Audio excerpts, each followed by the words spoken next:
Welcome to a new deep dive from AI Unraveled, the show created and produced by Etienne Newman, a senior software engineer and passionate soccer dad from Canada. If you're finding these explorations into the world of artificial intelligence valuable, please take just a quick moment to like and subscribe to the podcast on Apple. It really helps. Today, we're diving straight into a fascinating snapshot of the AI landscape from April 2nd, 2025. It was, well, a truly eventful day, touching everything from the very infrastructure that underpins the internet to some incredibly innovative applications and even fundamental advancements in how AI learns. It really was a remarkable period of activity. What's immediately striking is not just the sheer number of developments, but, the speed at which they're unfolding. For you, the listener, keeping up with all this can feel, well, overwhelming. Definitely. Which is why we're focusing in today, trying to extract the truly significant nuggets and understand what they actually mean. Exactly. Okay. So let's unpack this. We'll start with something that might surprise folks. Yeah. The unexpected impact AI is having on, well, the backbone of the internet. Specifically, looking at Wikipedia. Ah, yes. It turns out that those AI web crawlers, constantly gathering data to train large language models, they're actually creating some real challenges for the platform. That's right. The Wikimedia Foundation reported a 50% jump in their bandwidth usage since January of last year. And the primary driver, these very AI web crawlers. 50%. Wow. Yeah. Now, Wikipedia is a nonprofit, right? So this isn't just some minor technical issue. It's directly hitting their operational costs and the resources they need to keep the site running smoothly for everyone. And what's particularly interesting is where this surge in traffic is coming from. Apparently, bot traffic accounts for a massive 65% of the resource-intensive content downloads. 65%, yeah. But here's the surprising part. That only makes up about 35% of overall page views. So these crawlers are really digging deep, aren't they, into the less frequently visited corners of Wikipedia. Exactly. The stuff stored in those core data centers. Which, as we know, come with significant operational expenses. What might that mean for you, the listener? Well, it kind of raises a question about the sustainability of even accessing basic information online if the resources providing it are strained like this. And what's fascinating here is the tension it creates, right? Wikipedia's core principle is open access to information, period. Right. However, this vast, largely unchecked access by AI entities is now posing a tangible risk to maintaining that very principle. Their site reliability team is actively working to block these crawlers and absorb the increasing cloud costs. But, well, you can imagine that's not exactly a scalable solution in the long run. No, not at all. This situation really prompts us to consider how we balance the incredible potential of AI, which just thrives on data, with the need to support and preserve the open and accessible knowledge bases that are so crucial to our digital world. Absolutely. It makes you wonder about the bigger picture, too. This isn't just a Wikipedia issue, is it? It can signal a broader challenge for the entire open internet. Definitely. If nonprofits and open platforms are facing these escalating costs just because of AI's insatiable data needs, it brings up some really important questions about how we manage AI bot access and ensure the longevity of these valuable resources for, well, everyone. Now, shifting gears completely, let's move from internet infrastructure to something much more personal, the world of mental health. It seems AI is making some notable progress here with the emergence of AI therapy chatbots. Tell us about Therabot. Right, Therabot. It's a really compelling development. A recent clinical trial showed that this AI therapy chatbot achieved results comparable to traditional cognitive behavioral therapy, or CBT. Comparable, really. Yeah. Specifically, participants experienced significant reductions in depression, a remarkable 51% reduction in anxiety symptoms, which decreased by 31%. These aren't trivial improvements. Yeah, definitely not. What this could mean for you, for listeners, is potentially much wider access to mental health support, especially if traditional therapy is difficult to access or, afford. That's a potentially huge impact. And how much were people actually using this chatbot? It's one thing for it to be available, but another for people to actively engage with it, meaningfully. That's a critical point. And the data revealed that users interacted with Therabot for an average of 6 hours over the 8-week trial. 6 hours. Okay. To put that in perspective, that's roughly equivalent to about 8 traditional therapy sessions. Huh. And what's particularly noteworthy is the user feedback.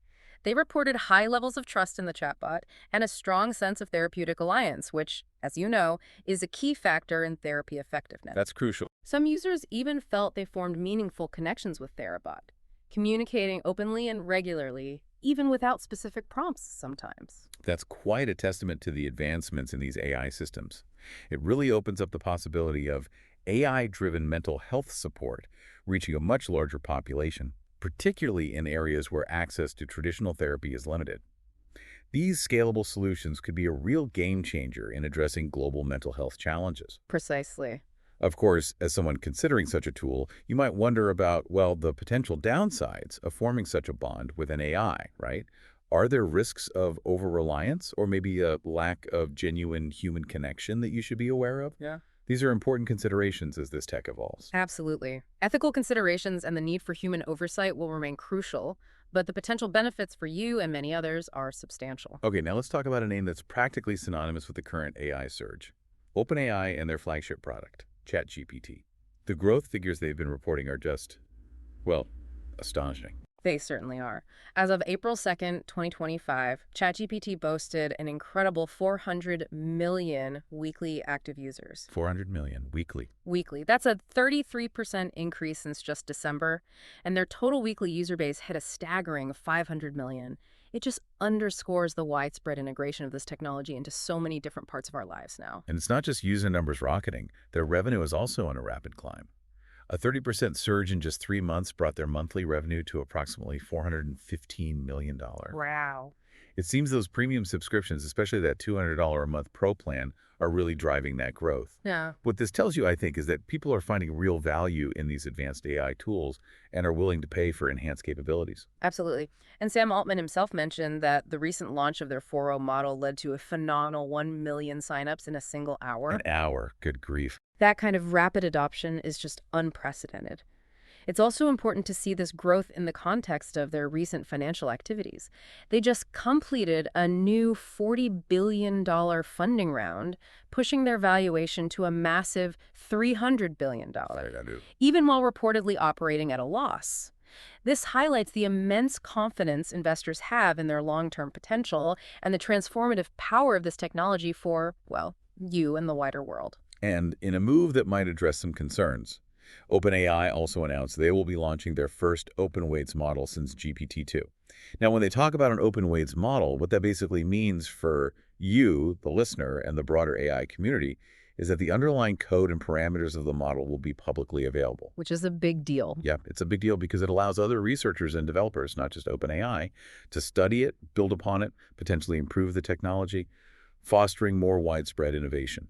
It is a significant step. For a company that has faced, some criticism regarding the accessibility of its models compared to earlier AI research, this move towards more transparency and open source development is notable. It could lead to greater collaboration and maybe accelerate innovation across the field. Definitely. Ultimately, this rapid expansion underscores the increasing reliance we're seeing on AI conversational agents and firmly establishes OpenAI as a dominant player shaping the tools you might be using very soon. Okay, so we've seen AI impacting internet infrastructure, personal well-being, experiencing explosive user growth.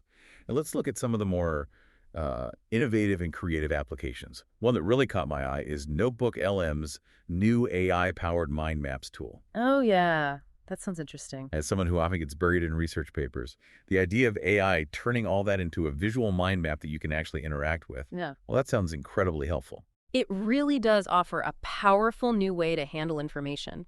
NotebookLM introduced this feature that essentially takes your documents and transforms them into interactive visual mind maps using AI. How does it work, roughly? The process seems quite intuitive. You can upload various sources, PDFs, Google Docs, even website links and YouTube videos to create this sort of centralized hub of information. Then you engage with the AI chat to help it understand the key concepts within that content. And then, boom, click a button and it generates these interactive mind maps. And the interactive aspect sounds crucial. It's not just a static diagram, right? Exactly. That's the key. You can click on any of the nodes in the mind map to delve deeper into that specific concept and even ask the AI questions directly related to it. Think about how valuable that could be for students trying to understand complex topics, or researchers organizing findings, or really anyone dealing with large amounts of information. It's a way to visually structure and navigate data, making it much more accessible and easier to grasp. This kind of AI-driven mind mapping could really revolutionize how you manage and understand information, both personally and professionally. That sounds fantastic. Now, moving on to something a little more lighthearted, perhaps, but still quite interesting. Tinder is getting into the AI game with an AI flirting coach called the Game Game. The Game Game, yeah, I saw that. I have to admit, the name made me chuckle. It's certainly a novel and perhaps slightly amusing application of the technology. The Game Game is designed as an interactive feature within Tinder that lets users practice their flirting skills with AI personas in simulated scenarios. So like a practice mode for dating. Pretty much. The idea is to offer a safe environment for you, the user, to experiment and get feedback before you jump into real-world dating situations. Okay, so how does it actually work? Is it just text-based or more sophisticated? It sounds quite advanced, actually. The game leverages OpenAI's real-time API, along with GPT-4o and GPT-4 Mini, to create these realistic AI personas and scenarios. Users actually speak their responses. I'll speak, okay. Yeah, and the AI reacts in real time. The game even awards points based on your conversational abilities, and the AI personas give immediate feedback on things like charm, engagement, overall social awareness. Oh, it's like having a virtual wingman or wingbot. Huh. Sort of, yeah. A virtual practice partner to hone your dating skills. That's actually quite clever. Yeah. Like a virtual rehearsal space. Yeah. And I see they've even put a limit on it, 5 sessions per day. Right. Presumably to encourage people to actually go out and, apply their refined skills in real life. Makes sense. It's intended to build confidence and improve interaction skills rather than replace genuine human connection. It's a really interesting example of how AI is being integrated into even very human experiences, potentially leading to more positive real-life dating outcomes for you and other users. Okay, now for something that really highlights the impressive learning abilities of AI. Google DeepMind's work in Minecraft. I read they developed an AI agent that can actually collect diamonds in the game without ever observing a human player. That sounds like a massive leap in autonomous learning. It is a remarkable achievement. The Google DeepMind team developed an AI agent that, using their Dreamer algorithm, successfully managed to collect diamonds in Minecraft purely through trial and error. Just trial and error. No examples. No human gameplay demonstrations at all. The Dreamer algorithm is particularly interesting because, unlike some AI that need explicit instructions, it allows the AI to essentially imagine different future scenarios and learn from those simulated experiences within the game. Wow, it dreams. In a sense, yes, this self-driven learning is a big step forward and has implications for AI problem-solving in complex, real-world situations that you might encounter. This research was significant enough to be published in the prestigious journal Nature, by the way. That's incredible. So it wasn't just following pre-programmed rules. It was actually learning the complexities of the game world and figuring out how to achieve a long-term goal, finding diamonds entirely on its own. Exactly. It showcases the power of what's called model-based reinforcement learning. The AI builds its own internal understanding, its own model of the environment, and can then make informed decisions to achieve complex objectives. This has significant implications for developing AI systems that can operate in intricate, real-world environments without constant human guidance. And speaking of AI reaching near-human capabilities, there are these new reports suggesting that advanced models like GPT-4 and GPT 4.5 have effectively passed the Turing test in controlled studies. That's a pretty profound claim. It is a significant statement. Researchers are suggesting these models have reached a level of sophistication where they can convincingly mimic human conversation. How convincingly? Well, in these controlled studies, GPT-4 was reportedly judged to be human 54% of the time. Okay, that's already interesting. But GPT 4.5 achieved an even higher rate. 73%. 73%. Yeah. And interestingly, that 73% even exceeded the rate at which actual human participants in the study were correctly identified as human. Wait, what? Yeah. So the AI was judged more human than some humans? In that specific context, yes. As someone engaging with AI, this blurring line between human and machine communication could become increasingly relevant in your daily online interactions. That mind-boggling. Oh. The Turing test has long been this key benchmark, right, in the pursuit of artificial general intelligence. What are the broader implications of this? Well, on one hand, it's a remarkable technical achievement. It demonstrates the incredible progress in AI's ability to understand and generate human-like language. Yeah. But it also brings up those big questions about what it truly means for an AI to be intelligent. Just because a machine can convincingly mimic human conversation, does it mean it possesses genuine understanding or consciousness? Right, the philosophical angle. Exactly. These are the kinds of fundamental questions that continue to be debated and will likely intensify as AI capabilities advance. Definitely food for thought. Okay, let's pivot back to the realm of creative AI for a moment. Runway, which has been doing some really innovative work in AI video generation. Yeah, they're pushing boundaries there. They just announced their Gen 4 model. What's the key advancement there? Gen 4 represents a significant leap forward, particularly in addressing previous challenges around maintaining consistency. Consistent characters and scenes across multiple shots. Oh yeah, that's been a big issue. Characters changing appearance mid-video. Exactly. Earlier AI video models often struggled with that, ensuring a character looked the same from one scene to the next, or that transitions were visually coherent. Runway claims Gen 4 substantially improved this, leading to more consistent and frankly believable storytelling in AI-generated videos. For you as a potential content consumer or even creator, this means the quality and coherence of AI-generated video are rapidly improving. That's a potential game changer for filmmakers and content creators, isn't it? Absolutely. The ability to produce more reliable and coherent AI-generated video content could really streamline production workflows and unlock new possibilities for visual storytelling. It means creators can potentially bring their visions to life more easily and efficiently. Interesting. And in other news from OpenAI, they've made their ChatGPT 4.0 image generation feature accessible to all free-tier users. That's pretty significant, expanding access like that. It is. Previously, that powerful tool for creating images just from text prompts was only available to paid subscribers. By opening it up to all free users, OpenAI is essentially democratizing AI-powered image creation on a really large scale. So more people can play with it. Exactly. This could really empower even more people to explore their creativity and generate visual content in new ways without that paywall. Now, turning to some leadership changes in the AI world, Joelle Pineau, Meta's VP for AI research, is stepping down after 8 years with the company. That sounds like a notable departure from a major player. It is a significant transition, yeah. Pineau played a crucial role in Meta's AI initiatives, including the development of their influential open-source Llama language model. Right, Llama. Big deal in the open source space. Huge deal. It's become a key resource in the AI community. Her departure after 8 years represents a notable shift in Meta's AI leadership, especially now, during a time of intense competition and rapid advancement in the AI sector. It'll be interesting to observe how this impacts their future research and development directions. Definitely one to watch.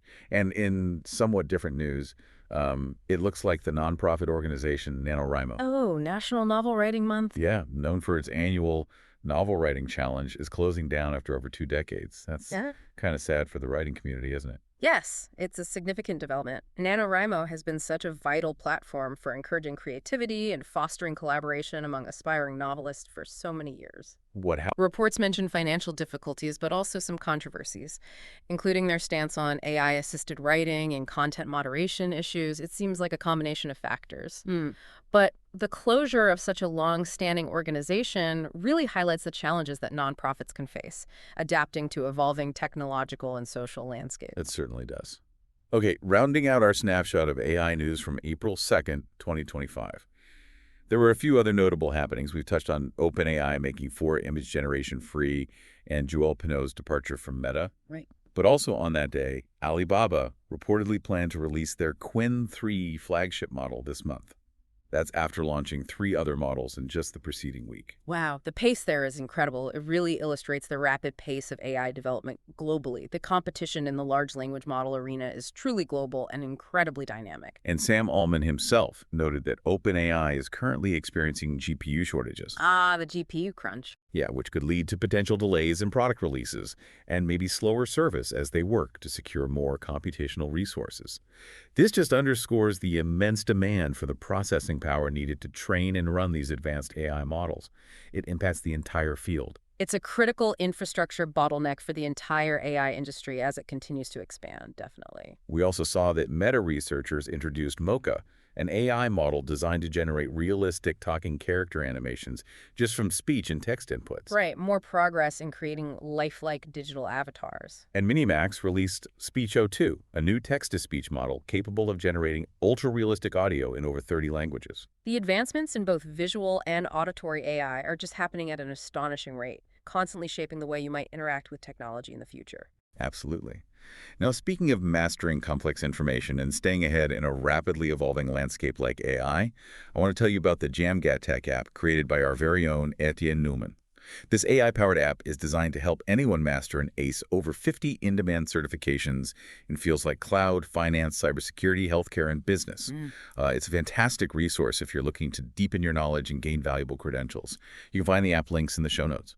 So as we wrap up this deep dive into just one day, April 2nd, 2025, in the world of AI, it's just so evident that the rapid pace of innovation continues to significantly impact numerous aspects of our digital lives. For sure. We've seen its effects on the fundamental infrastructure of the internet with Wikipedia, the emergence of new avenues for mental health support like Therabot, the creation of increasingly powerful creative tools from Runway and OpenAI, and the ongoing advancements in core AI capabilities like learning in Minecraft and mimicking human conversation, maybe even passing the Turing test. It truly prompts reflection, doesn't it? You have to consider the ethical and practical implications of all these rapid advancements. How will the increasing capabilities of AI, from convincingly mimicking human conversation to learning complex tasks entirely independently, how will that reshape our interactions with technology and, well, with each other? What role do we each have? What responsibility do we have to ensure that these developments ultimately benefit society as a whole? These are pretty important questions for all of us to contemplate, I think. These are indeed crucial questions for everyone to consider as this technology continues its rapid evolution. There's a lot to unpack, and it's moving so fast. And if today's deep dive has sparked your curiosity about specific tech fields or maybe career advancements, don't forget to explore the AI-powered Djamgatech created by Etienne Newman. It's a powerful tool designed to help you master those in-demand certifications. As I said, you'll find the links in the show notes. Thanks for joining us for this deep dive into the world of AI.